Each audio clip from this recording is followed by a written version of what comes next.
In this video, we're going to get some practice writing proofs involving functions and sets. So let's start with the example where we have a function. So let's let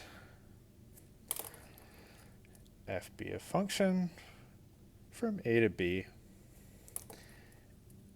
And we're going to consider two subsets of a. So and let A1 and A2, we'll call them, be subsets of A, of our domain. Okay. Let's try to prove the following statement. So prove that if A1 is contained inside A2, then f of A1 is contained inside of f of A2. I'll remind you what f of A1 means. This is the image of A1 under f. But this is what we'll try to prove. So yeah, and let's recall, if let's say S is any subset of A, then we define f of S to be, so f of S is, you're sort of applying the function to everything in S. You end up with a subset over here. Okay, so start with a subset here. This is the image of S, and this is a set of all f of little s for little s and s. Okay. So that's what the image is. And today in this video, we're going to focus on the proofs involving the image, this direct image. And the next one, we're going to take a closer look at the inverse image. Let's try to make this a theme for today. So all our proofs will involve this set here, so we can really start to understand it well. So that's what we're trying to prove. It's plausible. If we have a set containing another one and we sort of push both of those over, then what we get over here from pushing A1 over is going to be contained in what we get from pushing A2 over. So it's plausible, but plausible isn't enough. Let's try to write a careful proof. So here's our proof. Let's try to figure out what, so this is just a recall, so this is not part of the proof. What are we trying to prove? We are trying to prove this. It is an if-then. It is an implication, right? So if this, then that. How do we prove an implication? We start by assuming this is true, and then we prove this, right? So we assume this is true, then we prove that. So let's write it out. So let's assume A1 is contained in A2. Because remember, in an implication, if P then Q. If P is false, then the implication evaluates to true. Doesn't matter whether Q is false or true. So we only care about, the only time this will be false is if P is true and Q is false. So we're going to assume that, and then we're going to show that this has to also be true. Okay. So we assume A1 is contained in here, and we want to show this. Let's recall. So to prove one set is contained inside another set, that's what we're trying to do. How do we do that? Well, what we do is we take an arbitrary element of this set, we show it's in there. Let me write that down because it's so important. I'll just write that over here. So to show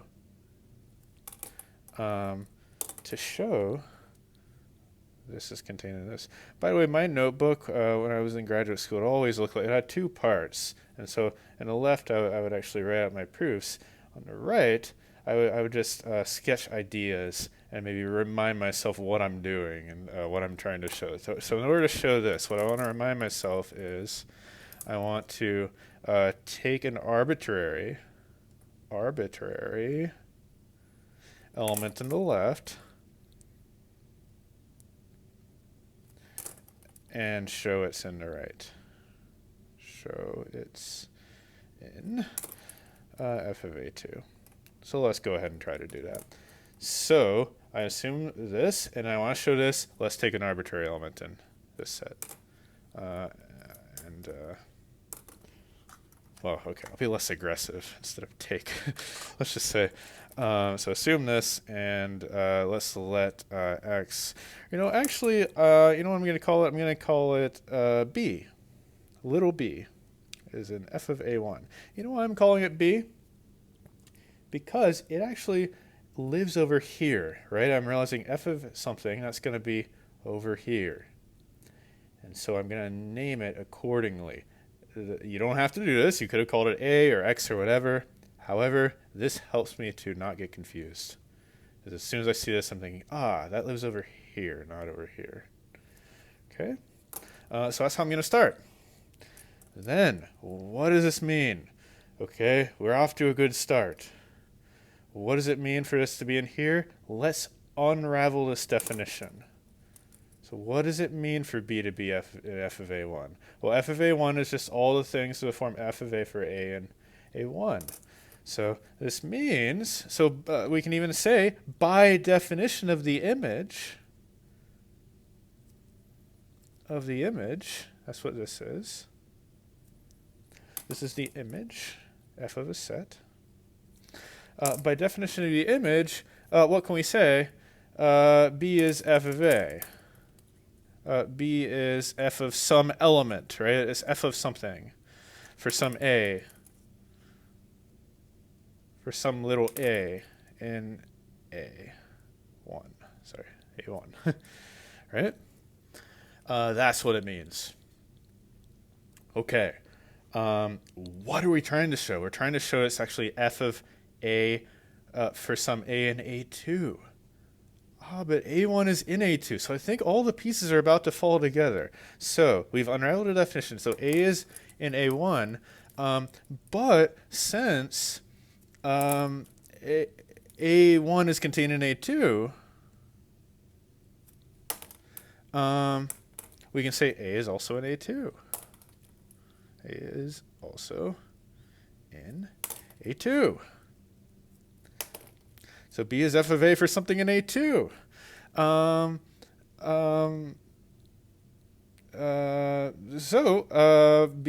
So b is in f of a2.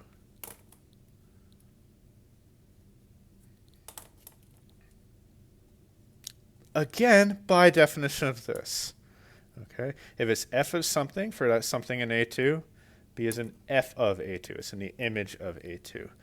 And just like that, we're done because we showed b is in this set. So we can actually end the proof there.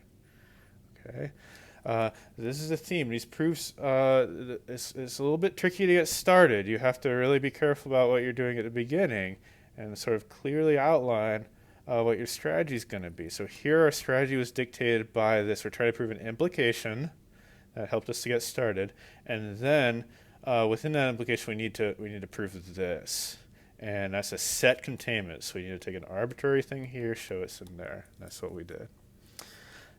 Let's do another example. So let's again consider a function from sets a to b, like a and b. You know what? Let's do the same setup. So don't want to change things too much yet. So let's let a1 and a2 be subsets of a.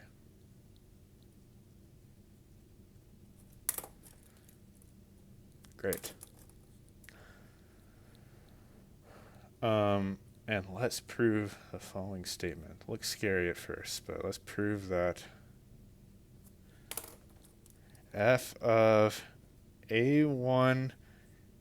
Now notice I'm not saying this time. I'm not saying that a1 is necessarily contained inside a2, but I want to prove that in general, f of a1 union a2. It's the union. So things in this or in a2. I almost said and, but that's the other symbol. We want to prove that that's the same as f of a1 union f of a2. That's all. These are always going to be the same set. Okay. You might say, well, yeah, this looks plausible too, but again, that's not enough. And in fact, we'll do an example right after this where it also looks plausible, but it's not true. But this is true. Well, let's try to prove it. What's our strategy this time? We don't have an if statement. We don't have an implication. But we do have to show two sets are equal.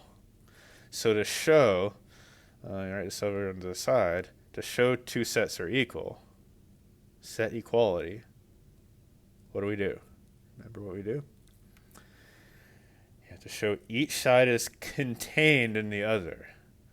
So you show each set is contained in the other. So it's a two-step process. This is usually the cleanest way to prove two sets are equal. It's easy to keep track of the logic. There are other ways to prove sets are equal, but this is usually the cleanest way. So first, let's prove the left is contained in the right. So first we'll prove, and I'll tell the reader what I'm doing too. So first we'll prove this one over here is contained in this one. And now we're back to this case. So we have a set containment. How do we do that? We take an arbitrary element in the right. So what should we call it? It's f of something. So we're over here. So maybe I'll call it b again. Okay. Actually helps me keep track of what side we're on. Are we in the domain or in the codomain? So here we are in the codomain. Okay. So b is in the image of A1 union F2. This means then b is f of something, right? So b is f of, let's just call it a, for some a in this set, by definition of image. A1 union A2. Great. Okay, are we done unraveling things yet? B is f of something. That something lives in here. Let's unravel this part. What does it mean for A to live in here? It means A is in this or A2, right?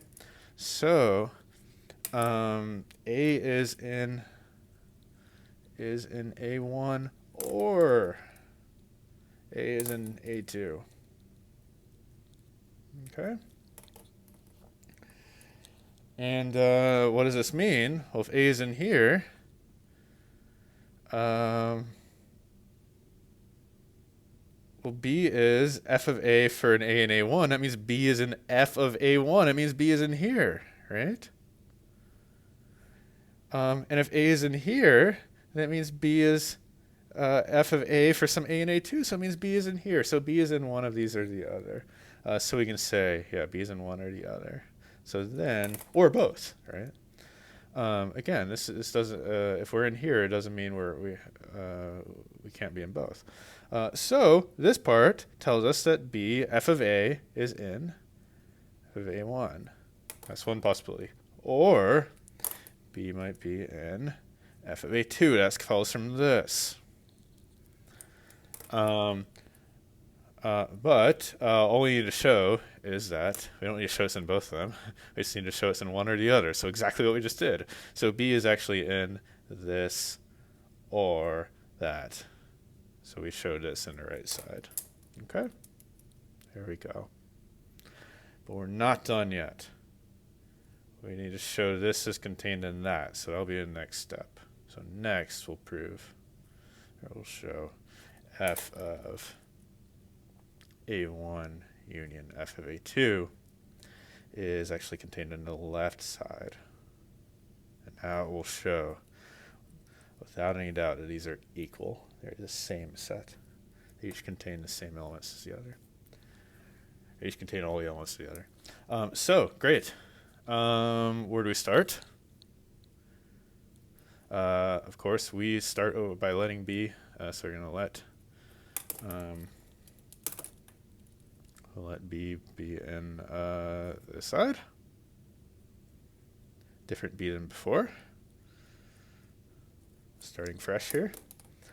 Okay, what does that mean? Let's continue to unravel. So first we have the union of two things. So before you even think about the image, what does this mean? It means B is in f of A1, or B is in f of A2, for B is in f of A2.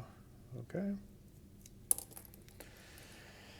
And so it could be in here, it could be in here. In this case, so in the first case, this isn't the clearest way to write this up, but I'm just kind of thinking through this on the spot. So if B is in here, what does that mean? Well, it means B is f of A for f of some element A for, what do we know about A? It's an A1, right? Okay.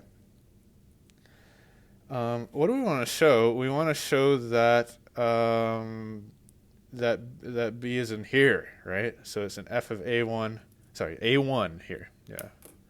I put the one in the wrong place. There we go. This is just A. So A and A1. What do we want to show? We want to show B is in f of A1 union A2. But wait a second. Isn't that obvious? Because A is in A. So we can even say for A and A1. But A1 is in A1 union A2. Because that's everything in A1 or A2, including all of A1, right? So that means that B is f of A for A in here, meaning B is in f of A1 union A2. Okay, so that was if B was in this first one. But you can imagine, yeah, the argument's basically the same for the second one. Let's just write out for completeness. So in the second case,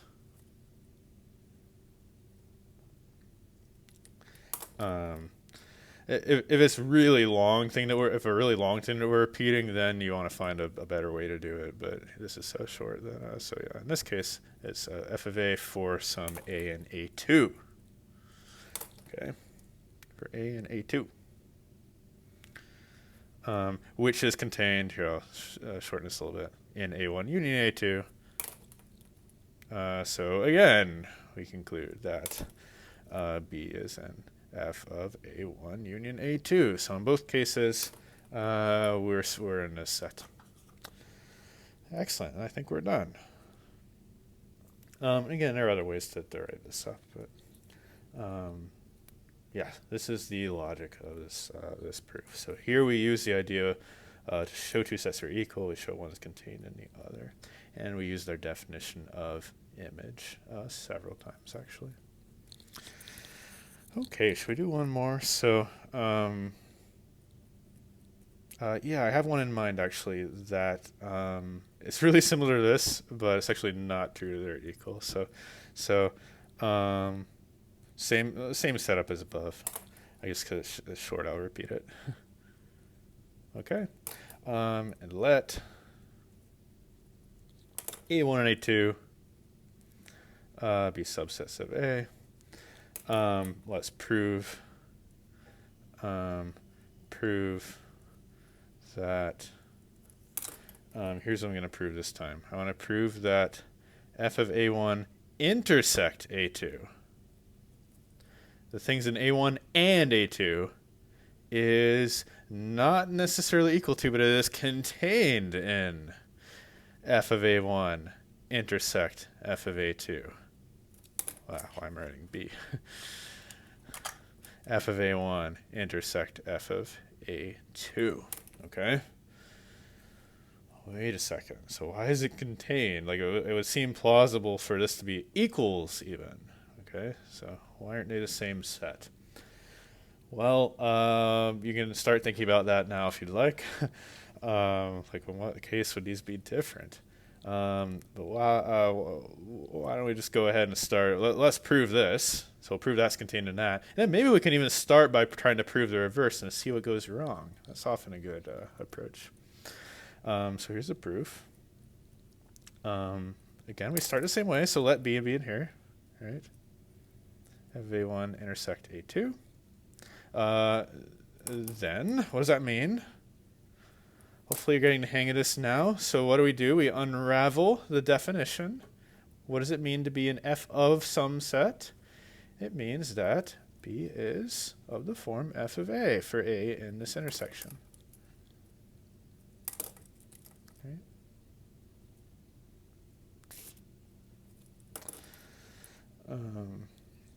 Okay. What does that mean? If we're in here, let's continue. So that means A is in A1 and A is in A2, right? That's the and. So A is A1 and A2.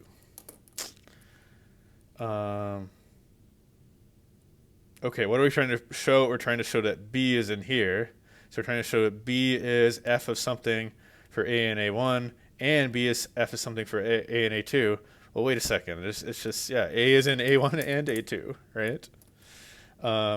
So, by definition of image, so therefore, B is in f of A1. And because of that, right? And B is in f of A2, capital A2.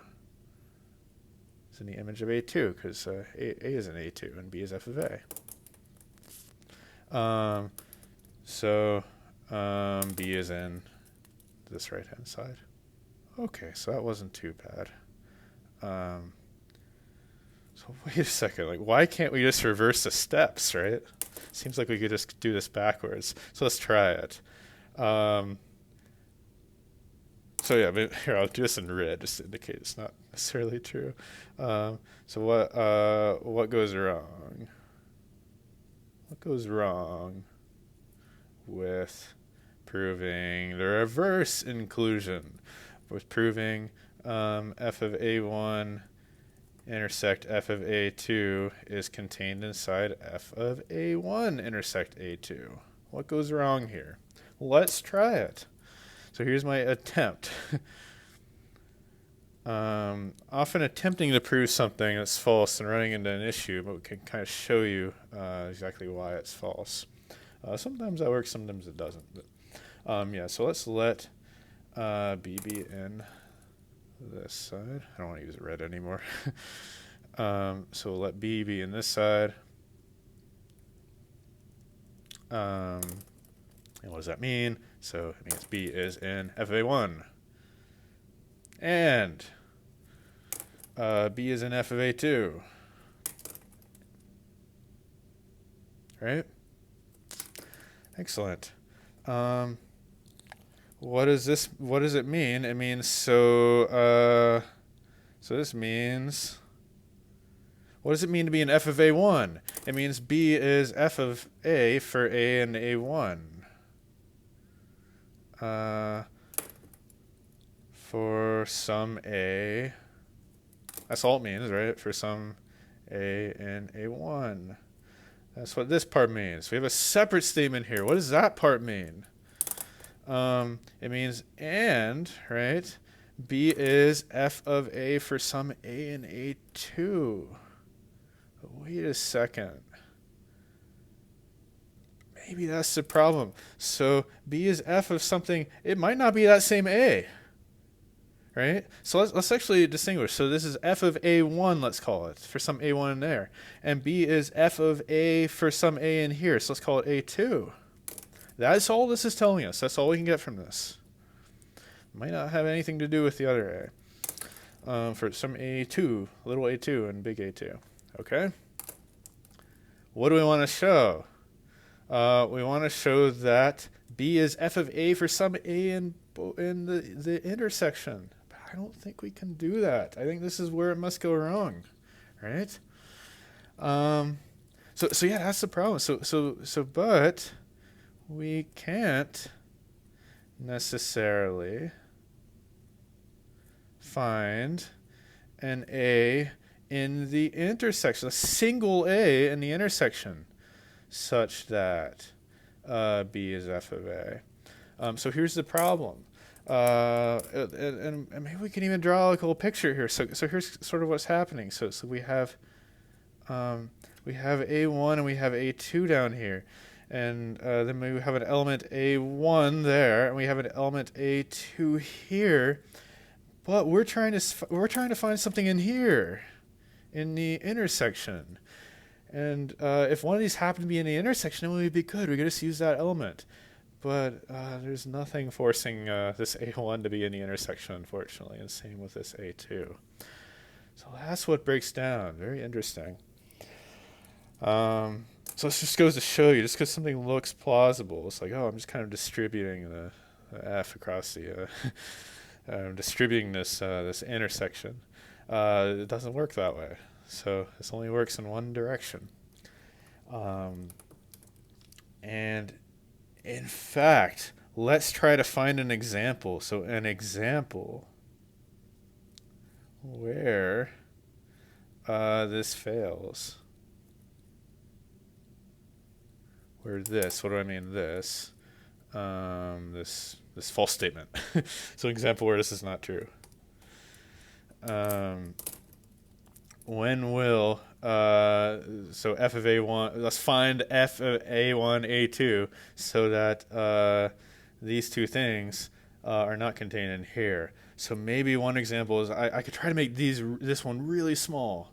So maybe I want to choose a1 and a2 to, I mean, maybe an extreme example would be they don't overlap at all. That would kind of be the extreme of this. So let's let's define a function. We'll go from maybe a two-element set to, can even try to map them both to the same element. So let's go from, let's say, -1, 1, just to try to make this concrete, to 1. And my function will be taking the absolute value or squaring. So let's say squaring. Okay. And so what should my a1 be? And again, it often takes some effort to come up with these examples. So I have a feeling this will work just because I'm used to coming up with things like this. I've been practicing this a lot, but this takes a lot of experimenting around, fiddling around before you find examples like this. But I feel like this is going to work if I take this to be the -1 and I take a2 to be the +1. These are both subsets. This is my A, this is my B. And what is f of a, let's do this one. So f of a1 is, sorry, I should do it in this order. So f of a1 is 1, f of a2 is 1. So f of a1 intersect f of a2 is also 1. So they overlap perfectly. However, right, so that's 1. But what is f of a1 intersect a2? And that, do the intersection first. Well, these two sets, I chose them to be different, right? Not overlapping at all. So this is actually the empty set. We can denote it like this. Okay. A1 intersect A2, sorry, is the empty set, and then f of the empty set is the empty set. Okay, the image of the empty set is the empty set because there are no elements in S, so it's just an empty set. So there we go. There's an example where this is not just the empty set, and this has something in it. So this is not necessarily contained in there. Okay. So yeah, it's fun to come up with these examples sometime. Let's do one more thing before we close this video. What's going wrong in this example? Well, it's sort of that these two values are separate, but they coincided here. So the intersection over here was the same, right? Which is 1. But we had separate things here, sort of coinciding to 1. So you know what my feeling is? My feeling is that this failed because my function was sort of 2 to 1. It was not injective, in other words. Okay? So here's my idea. Let's try to add a condition. This is often what you want to do in mathematics. If you have a statement that's not true, but you can kind of figure out why it's true, and maybe it is true in some other cases, you can try to make it conditional on something. So you can add a hypothesis or a condition. So let's add a condition to this statement. To repair it, to make it true, okay? As it is not true as it is. Here's an example where it fails. Let's try to repair it. So here's the new statement. So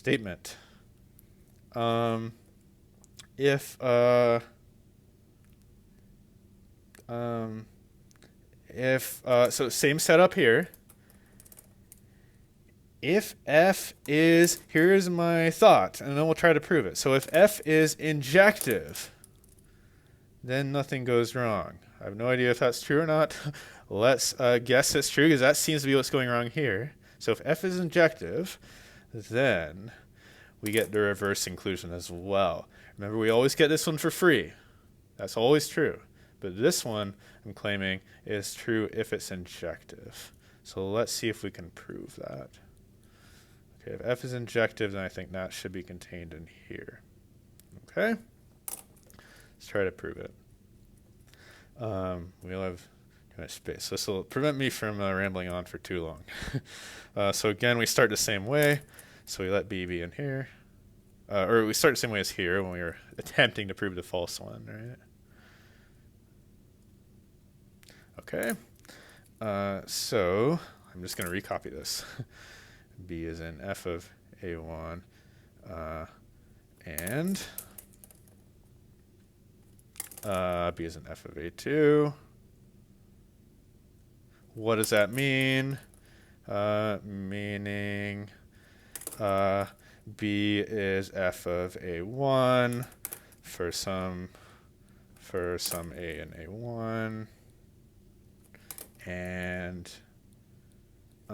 b is also simultaneously f of a2. The a1 and a2 might be different, though.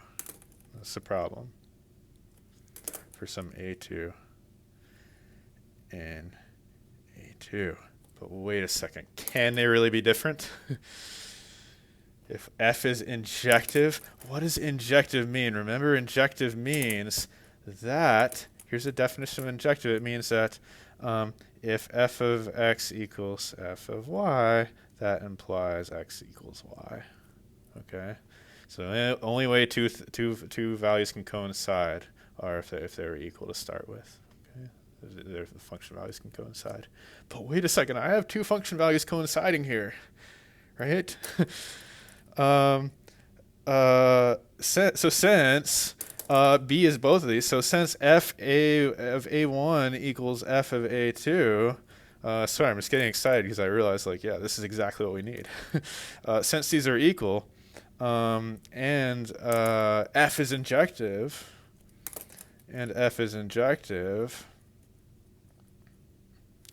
this implies, by definition of injective, a1 equals a2. Okay? a1 equals a2.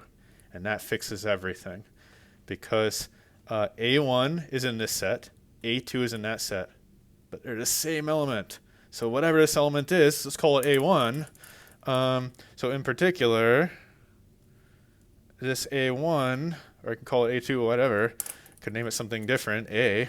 But let's say a1 is in a1 and a2. a1, skip right to that, and a2.